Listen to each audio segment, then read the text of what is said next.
उस दिन में ये रोज अपनी जन्मदिन का कोई न कोई प्रसंग वायदे देते। निर्मला को संदेह होने लगा कि कहीं इन्हें उन्माद का रोग तो नहीं हो रहा है। जो आदमी मूंग की दाल और मोटे आटे के 2 फुलके खाकर भी नमक सुलेमानी का मोहताज हो, उसके चेलेपन पर उन्माद का संदेह हो, तो आधे ही क्या। निर्मला पर इस पागलपन का और क्या रंग जमता हो, उसे उन पार दया आने लगी। क्रोध और पूना का भाव जाता रहा। क्रोध बौर पूषा उन पर होती है। जो अपने होश में हो, पागल नागहमी तो दया हो का गाय है। वह बात बात में उनकी चुटकियां लेती, उनका मजाक उड़ाती, जैसे लोग पागलों के साथ किया करते हैं। इसका ध्यान रखती थी कि वो गमन न जाएं। ये सोचती बेचारा अपने पाप का प्रायश्चित कर रहा है। यह हमारा ज्ञान केवल इसलिए तो है कि मैं अपना दुख भूल जाऊं। आखिर अब भाग्य तो बदल सकता नहीं, इस बेचारे को क्यों जला। एक दिन रात को 9 बजे तोताराम बाके बने हुए सैर करके लौटे और निर्मला में बोले, आज 3 चोरों में सामना हो गया। जरा शिवपुर की तरफ चला गया था। बंधेरा था ही। ज्यों ही रेल की सड़क के पास पहुंचा, तो 3 आदमी तलवार लिए हुए न जाने किवर से निकल पड़े। यकीन मानो, तीनों काले देव थे। मैं बिल्कुल अकेला, पाम में सिर्फ ये बड़ी थी। उधर तीनों तलवार बांधे हुए हो मुड़ गए। समझ गया कि जिंदगी का यहीं तक साथ था, मगर मैंने भी सोचा, मरता ही हूँ तो वीरों की मौत क्यों न मर गए। इतने में एक आदमी ने ललकार कर कहा, रख दे तेरे पास जो कुछ हो और चुपके में बता जा। मैं छड़ी संभाल कर बड़ा हो गया और बोला, मेरे पास तो सिर्फ वो बड़ी है और इसका मूल्य 1 आदमी का मिर है। मेरे मुंह से इतना निकलना था कि तीनों तलवार बींचकर मुझ पर झपट पड़े और मैं उनके बारों को घड़ी पर रोकने लगा। तीनों शाल्ला अल्लाह कर वार करते थे। खटाके की आवाज होती जी और मैं बैजनी की तरह अपरकर उनके तारों को काट देता था। कोई 10 मिनट तक तीनों ने खूब तलवार के जौहर दिखाए, पर मुझ पर रेफ तक न बाई। मजबूरी पही थी कि मेरे हाथ में तलवार न थी। यदि कहीं तलवार होती तो एक को जीता न छोड़ता। खैर, कहाँ तक बयान करूं। उस वक्त मेरे हाथों की सफाई देखने काबिल थी। मुझे खुद आर्या हो रहा था कि यह चपलता मुझ में कहाँ में जा गई। जब तीनों ने देखा कि यहाँ दाल नहीं गलने की, तो तलवार म्यान में रख जीभ और पीठ ठोककर बोले, जवान, तुम माँ वीर आज तक नहीं देखा। हम तीनों 3 सी पर भारी गांव के गांव डोल बजाकर लूटते हैं, पर आज तुमने हमें नीचा दिखा दिया। हम तुम्हारा लोहा मान गए। ये कहकर तीनों फिर नजरों से गायब हो गए। निर्मला ने गंभीर भाष ने मुस्कुराकर कहा, इस घड़ी पर तलवार के बहुत से निशान बने हुए होने। मुंशी जी इस शंका के लिए तैयार न थे, पर कोई जवाब देना आवश्यक था। बोले, मैं वारों को बराबर बानी कर देता। 2-4 चोटें छड़ी पर पड़ी हुई तो उचरती हुई, जिनमें कोई निशान नहीं पड़ सकता था। बभी उनके मुंह से पूरी बात भी न निकली थी कि महमा मिनी देवी बहवास दौड़ती हुई आई और हौंफते हुए बोली, तोता है कि नहीं। मेरे कमरे में सांप निकल आया है। मेरी चारपाई के नीचे बैठा हुआ है। मैं उठकर भागी।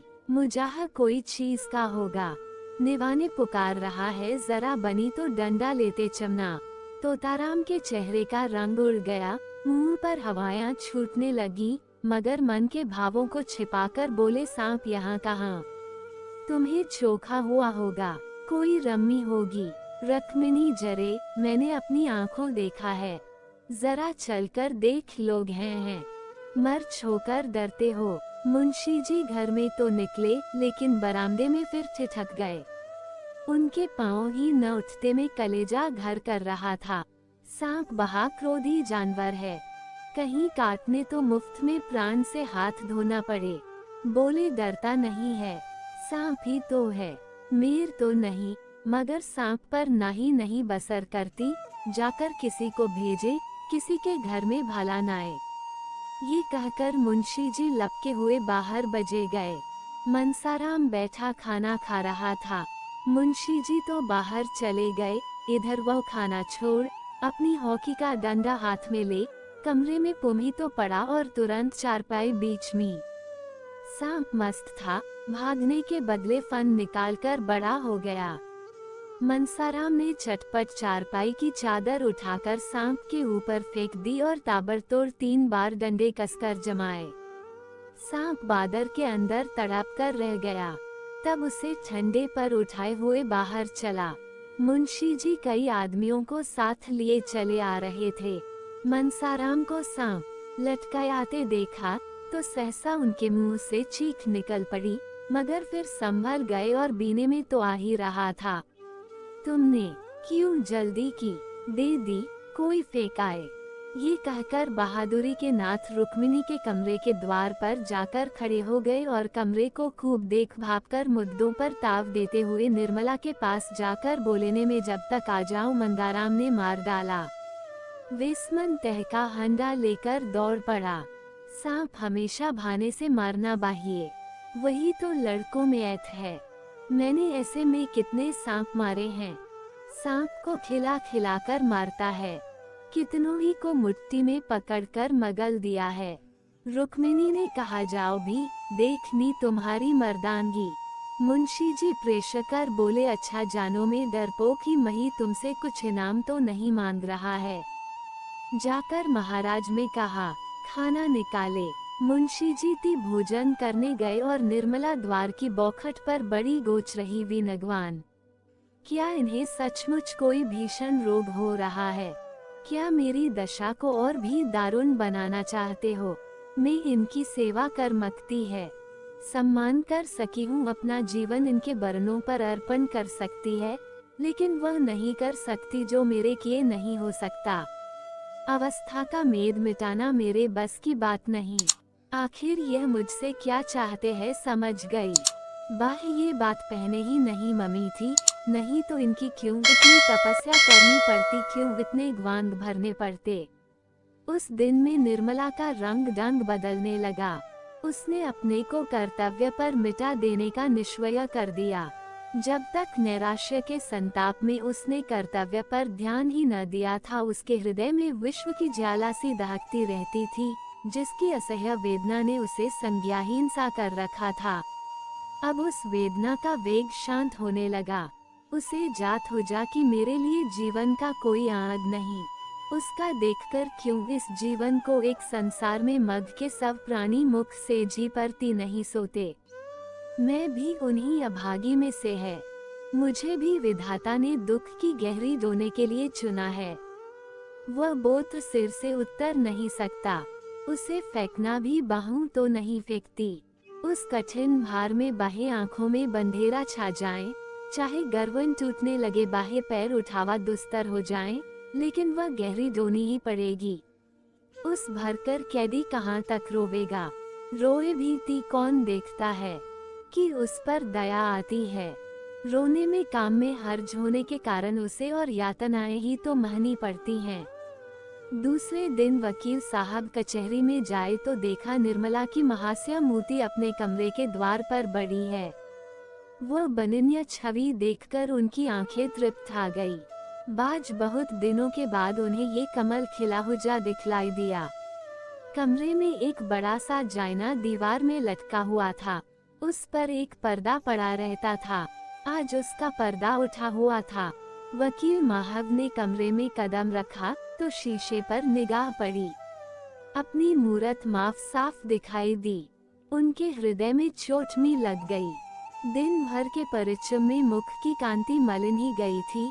माटी भांति के पौष्टिक पदार्थ खाने पर भी गालों की झुर्रियां साफ दिखाई दे रही थीं। तोंद कमी होने पर भी किमी मुंहजोर घोड़े की भांति बाहर निकली हुई थी। आईने के ही मामले, किंतु दूसरी ओर ताकती हुई निर्मला भी यही हुई थी। दोनों सूरतों में कितना अंतर था। एक रत्न जड़ित विज्ञान भवन, दूसरा टूट फूटा खंडहर। वह उस बायने की ओर न देख सके। अपनी यह हीनावस्था उनके लिए अमहा थी। वह लाइन के सामने से हर नए उन्हें अपनी ही सूरत में पूषा होने लगी। फिर इस पवनी कामिनी का उनमें प्रेरणा करना कोई बाधर्व की बात न थी। निर्मया की बोर ताकने का भी उन्हें महस न हुआ। उसकी यह अनुपम कि उनके हृदय का मूल बन गई। निर्मता ने कहा, आज इतनी देर कहाँ लगाई? दिन भर राह देखते देखते जांचें पुट जाती हैं। तोताराम ने खिड़की की ओर ताकते हुए जवाब दिया, मुकदमों के मारे दम मारने की छुट्टी नहीं मिलती। अभी एक मुकदमा और था, लेकिन मैं सिरदर्द का बहाना करके भाग खड़ा हुआ। निर्मला, तो क्यों इतने मुकदमे लेते हो?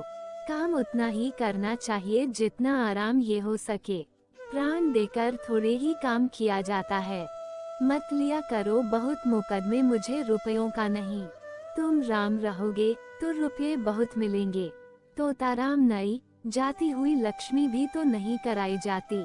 निर्मला, लक्ष्मी अगर रक्त और मांद की बेट लेकर आती है तो उसका जाना ही अच्छा। मैं धन की भूख ही नहीं है। इस वक्त मंगाराम भी स्कूल से लौटा। धूप में चलने के कारण मुख पर पसीने की बूंदें बाई हुई थी।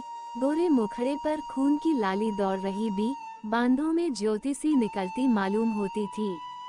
द्वार पर बड़ा होकर बोला, अम्मा जी, नाए कुछ खाने का निकालिए, जरा वेलने जाना है। निर्मला जाकर गिलास में पानी नाई और एक तरी में रखकर मनसाराम को दिए। बंगाराम जय बाकर चलने लगा। निर्मला ने पूछा, कब तक बनोगे? मनसाराम कर नहीं मकता, गोरों के साथ हॉकी का मैच है। बाराक यहाँ से बहुत दूर है। निर्मला, भाई जल्द आना, खाना गंदा हो जाएगा तो कहोगे मुझे भूख नहीं है। मंगाराम ने निर्मला की ओर गरम लेह भात में देखकर कहा, मुझे देर हो जाए तो गम लीजिएगा, वहीं आ रहा हूँ। मेरे लिए बैठने की जरूरत नहीं। वह चला गया तो निर्मला बोली, पहले तो घर में आते ही न थे, मुझसे बोलते समझती थे। किसी चीज की जरूरत होती तो बाहर से ही मंगवा भेजते। जब से मैंने बुलाकर कहा तब से बने लगे हैं। तोताराम ने कुछ चिढ़कर कहा, ये तुम्हारे पास खाने पीने की चीजें मांगने क्यों आता है? दीची से क्यों नहीं करता? निर्मला ने यह बात प्रशंसा पाने के लोभ में कही थी। ये दिखाना चाहती थी कि मैं तुम्हारे लड़कों को कितना चाहती हूँ। यह कोई बनावटी प्रेम न था। उसे लड़कों ने गवमुच प्रेम था। उसके चरित्र में अभी तक बान भाव ही प्रधान था। उसमें वही उत्सुकता, वही चंचलता, वही विनोद प्रियता विद्यमान थी और बालकों के साथ उसकी ये बालवृत्तियां प्रस्फुरित होती थी। पत्नी सुलभ ईर्ष्या अभी तक उसके मन में उदय नहीं हुई थी, लेकिन पति के प्रसन्न होने के बदले नाफ भी सिकोड़ने का बानिया न समझकर बोली, मैं क्या जानूं, उनसे क्यों नहीं मांगते? मेरे पास आते हैं तो दुत्कार नहीं देती। अगर ऐसा कर तो नहीं होगा कि यह लड़कों को देखकर जलती है। मुंशी जी ने इसका कुछ जवाब दिया, लेकिन आज उन्होंने मुवक्किलों से बातें नहीं की। नीचे मनसाराम के पास गए और उसका इम्तिहान लेने लगे। ये जीवन में पहला ही बसर था कि इन्होंने संसाराम या किसी लड़के की मिजोन्नति के विषय में इतनी दिलवती दिखाई हो। उन्हें अपने काम में सिर उठाने की कुर्मत ही न मिलती थी। उन्हें इन विषयों को पढ़े हुए 40 वर्ष के लगभग हो गए थे। तब मैं उनकी और बांध तकिन उठाई थी। वो कानूनी पुस्तकों और पत्रों के सिवा और कुछ पढ़ते ही न थे। इसका समय ही न मिलता, पर आज उन्हीं विषय में संसाराम की परीक्षा लेने लगे। मंगाराम जहीन था और इसके साथ ही मेहनती भी था। खेल में भी टीम का कैप्टन होने पर भी वो कान में प्रथम रहता था। जिस पाठ को एक बार देख लेता, पावर की लकीर हो जाती थी। मुंशी जी की उतावली में ऐरी मार्मिक प्रश्न तो मुझे नहीं, जिनके उत्तर देने में चतुर लड़के को भी कुछ सोचना पड़ता, और ऊपरी प्रालों की मंगाराम में चुटकियों में उड़ा दिया। कोई सिपाही अपने शत्रु